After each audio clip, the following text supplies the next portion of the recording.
ব্যভিচার দিবস।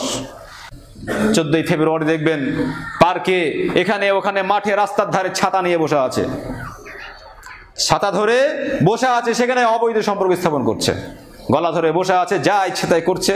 কত রকমের নোংরামি চলছে ছাতা ধরে, দিনে দুপুরে ছাতা ধরে, দেখতে দিচ্ছে না যে আমি কি করছি।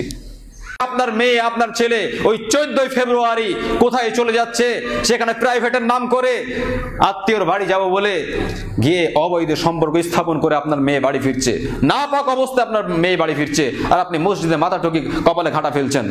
কাল কিয়ামতের দিনে ওই মেয়ের জন্য, ওই ছেলের জন্য আপনাকে জাহান্নামে যেতে হবে, যার মধ্যে কোরআন হাদিসের শিক্ষা থাকবে না, শুধুমাত্র দুনিয়াবি শিক্ষা থাকবে।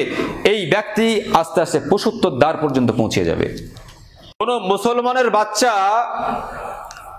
সে কোনদিন এই ধরনের নোংরা নীতি, হারাম নীতির সঙ্গে জড়িত হতে পারে না। আর যদি জড়িত হয়, এর সঙ্গে যুক্ত থাকে, তাহলে সে ইহুদি এবং খ্রিস্টানদের দলভুক্ত হয়ে গেছে। রাসূলুল্লাহ সাল্লাল্লাহু আলাইহি ওয়াসাল্লাম বলছেন, আলী ইবনে ওমর قال قال رسول الله صلى الله عليه وسلم من تشبه بقوم فهو منهم। যে ব্যক্তি যে দলের অনুসরণ করবে, যে গোষ্ঠীর অনুসরণ করবে, কাল কিয়ামতের দিনে তাদেরকে সেই দলের সঙ্গেই উঠানো হবে। আবু দাউদের 4031 নম্বর হাদিস। অতএব আপনি যদি অন ইসলামিক কালচার, ইহুদি খ্রিস্টানদের কালচার আপনার মধ্যে রাখেন, আপনি সেই কালচারের অনুসরণ করেন, তাহলে কাল কিয়ামতের দিনে ওই ইহুদি এবং খ্রিস্টানরা যে দলে উঠবে, যেখানে তারা থাকবে, নিশ্চিতভাবে আল্লাহ তাআলা আপনাকে সেখানেই উঠাবেন। তারা যে জাহান্নামে যাবে, আপনাকে সেই জাহান্নামে যেতে হবে। অতএব আমাদের সমাজে ভ্যালেন্টাইন ডে, ভালোবাসা দিবস, এইরকম ভাবে যত রকমের নোংরামি আছে, যত রকমের নষ্টামি আছে, সমস্ত কিছুকে বর্জন করতে হবে। যদি বর্জন করতে না পেরেছি, তাহলে আমাদেরকে জাহান্নামের জন্য অপেক্ষা করতে হবে। রাসূল সাল্লাল্লাহু আলাইহি ওয়াসাল্লাম একদিন আবু বকর রাদিয়াল্লাহু আনহুকে বলছেন, ইয়া আবা বকর ইন্না লিকুল্লি কওমিন ঈদান ওয়া হাযা ঈদুনা। সহিহ বুখারী হাদিস নাম্বার 952। আল্লাহর রাসূল বলছেন, হে আবু বকর, প্রত্যেক জাতির একটি আনন্দ উৎসব আছে, প্রত্যেক জাতির জন্য আনন্দ উৎসব, ফেস্টিভ্যাল আছে। ওয়া হাযা ঈদুনা, আর এটা হচ্ছে আমাদের আনন্দের দিন। এই ঈদুল আজহা, ঈদুল ফিতর, এটা হচ্ছে আমাদের আনন্দ উৎসবের দিন। এটা আল্লাহ তাআলা আমাদেরকে দান করেছেন। মুসলমানদের এই দুটো দিন ছাড়া আর কোনো উৎসবের দিন থাকতে পারে না। এরা ভালোবাসা দিবস পালন করে, এরা জন্ম দিবস পালন করে, এরা মৃত্যু দিবস পালন করে, এরা বিবাহ বার্ষিকী পালন করে। বিভিন্ন রকমের নোংরামি, ইহুদি খ্রিস্টানদের কালচার এই মুসলমানদের ঘরে ঢুকে গেছে। অতএব মান তাশাব্বাহা বিকওমিন ফাহুয়া মিনহুম, যে ব্যক্তি যে দলের অনুসরণ করবে, কাল কিয়ামতের দিনে তাদেরকে সেই দলের সঙ্গে ওঠানো হবে। অতএব আপনি নামাজ পড়েন, রোজা রাখেন, অন্যান্য ভালো কাজ যতই করেন না কেন, কাল কিয়ামতের দিনে আপনার এই নোংরামির জন্য, এই নষ্টামির জন্য আপনাকে তাদের দলে ওঠানো হবে।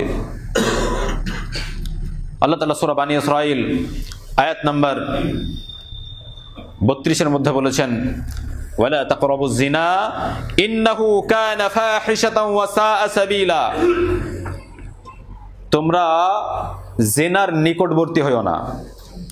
জিনা করা তো দূরের কথা, জিনার কাছেই যেও না, ব্যভিচারের কাছেই যেও না। ইন্নাহু ফাহিশা, নিশ্চয় সেটা অন্যায় এবং অশ্লীল। ওয়া সাআ সাবিলা, এবং এটা নোংরা একটা রাস্তা, খারাপ রাস্তা। অতএব জেনা করা তো দূরের কথা, জেনার কাছেই যাবে না। মুসলিম সোসাইটিতে বিভিন্ন রকম ভাবে জেনা হচ্ছে, বিভিন্ন রকম ভাবে জেনা হচ্ছে।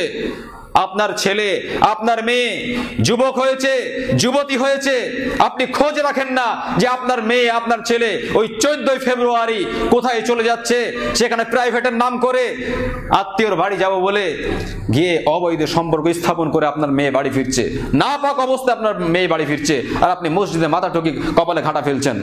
কাল কিয়ামতের দিনে ওই মেয়ের জন্য, ওই ছেলের জন্য আপনাকে জাহান্নামে যেতে হবে। রাসূলুল্লাহ সাল্লাল্লাহু আলাইহি ওয়াসাল্লাম বলছেন, লা ইয়াকুনান্না মিন উম্মতি আকওয়ামুন ইস্তাহিল্লুনাল হিরা ওয়াল হারিরা ওয়াল খামরা ওয়াল মাআজিফ।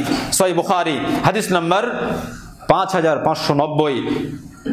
আমার উম্মতের মধ্যে এমন একটি অবস্থা হবে, আমার উম্মত জেনা করবে, রেশমের কাপড় পরিধান করবে, মদ পান করবে, গান বাজনা শ্রবণ করবে, এটাকে এরা হালাল মনে করবে। তার মধ্যে একটা হচ্ছে ইয়াস্তাহিল্লুনাল হিরা, এরা জেনা করবে, জেনাটাকে হালাল মনে করবে। বর্তমানে তো জেনা একটা সাধারণ বিষয় হয়ে গেছে। বর্তমান সময়ে যারা জেনা করে না তারা বোকা মানুষ, তারা কিছুই স্বাদ পায় না দুনিয়ার, ওই একটাকে নিয়েই পড়ে আছে।